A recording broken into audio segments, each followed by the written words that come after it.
இயேசு கிறிஸ்துவின் இன்ப இனிய நாமத்தில் வாழ்த்துகிறோம். இன்றைய வேத வசனம், கர்த்தர் என் வெளிச்சமும் என் இரட்சிப்புமானவர், யாருக்கு பயப்படுவேன்? சங்கீதம் 27:1. Today's Bible verse. The Lord is my light and my salvation. Whom shall I fear? Psalms 27:1. இரவு என்றால் பயப்படுகிறவர்கள் அநேகர் உள்ளனர்.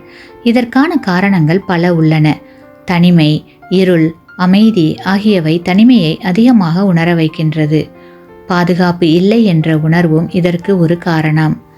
இவ்வுணர்வு யாராவது வீட்டிற்குள் வந்துவிட்டது போலவும், பூனை ஓடுகின்ற அல்லது கத்துகின்ற சத்தமும் யாராவது வீட்டை உடைப்பது போன்றும் மனக்லேசத்தை உண்டாக்குகின்றது.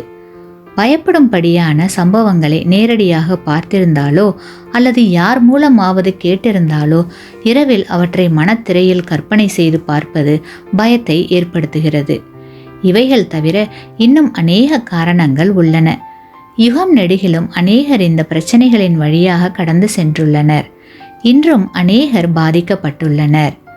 மனோ தத்துவ நிபுணர்களும் மருத்துவர்களும் இரவின் பயத்தை தவிர்ப்பது எப்படி என்று பல பயனுள்ள ஆலோசனைகளை கூறுகின்றனர். அவற்றில் சிலவற்றை உங்களோடு பகிர்ந்து கொள்கிறோம். கண்களை மூடிக்கொள்ளுதல், இரவு விளக்கை பயன்படுத்துதல், துணைக்கு ஆள் இருந்தால் அவர்கள் அறையில் தூங்குதல் போன்றவற்றை முயற்சி செய்யலாம். பொதுவாக சிறுவர்கள்தான் அதிகமாக இப்பிரச்சனைக்கு ஆளாகிறார்கள். சிறுவர்கள் யாராவது இது போன்ற பிரச்சனையை உங்களிடம் கூறினால் அதெல்லாம் ஒன்றும் செய்யாது என்று கூறி கேலி செய்யக்கூடாது. பயத்தை மேற்கொள்ள உபயோகமான ஆலோசனைகளை கூறி பயத்தை போக்க உதவி செய்ய வேண்டும். இவை மனோதத்துவ நிபுணர்களும் மருத்துவர்களும் கூறிய சில ஆலோசனைகள். இப்போது பயம் குறித்து வேதாகமம் தரும் ஆலோசனைகள் என்ன என்பதை கேட்போமா?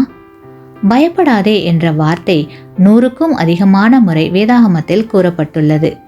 தேவ பிள்ளைகளாகிய நாம் ஒவ்வொருவரும் அந்த வேத வசனங்களை வாசித்து மனதை திடப்படுத்துவது மிகவும் நல்லது.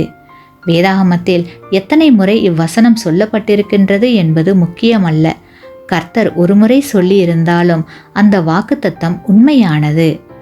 உன்னதமானவரின் மறைவில் இருக்கிற நமக்கு உள்ள மாபெரும் நம்பிக்கை என்னவெனில், இரவில் உண்டாகும் பயங்கரத்துக்கும் பகலில் பறக்கும் அம்புக்கும் இருளில் நடமாடும் கொள்ளை நோய்க்கும் மத்தியானத்தில் பாழாக்கும் சங்காரத்துக்கும் பயப்படாதிருப்பாய் என்று சங்கீதம் 91:5-6 வசனங்களில் கூறப்பட்டவைகள்தான் உன்னதமானவரின் மறைவில் இருக்கிற நமக்கு உள்ள மாபெரும் நம்பிக்கையாகும். கிறிஸ்துவுக்குள் அன்பான சகோதர சகோதரிகளே, இப்பேற்பட்ட மாபெரும் நம்பிக்கையோடு ஒவ்வொரு நாளும் நம்முடைய தேவனாகிய கர்த்தரை நோக்கி, கர்த்தாவே, எங்களுடைய இரவின் பயங்களை நீக்கிடும், நாங்கள் விழிக்கும் மட்டும் உம்முடைய தூதர்களின் நற்காவலை ஈந்திடும் என்று மனதார தொழுது கொண்டு பயத்திலிருந்து விடுதலை பெற்று கர்த்தருக்குள் மன மகிழ்ச்சியுடன் வாழ்வோமாக.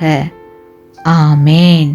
நீங்கள் பெற்ற இந்த ஆசீர்வாதத்தை மற்றவர்களோடு பகிர்ந்து கொள்ளுங்கள்.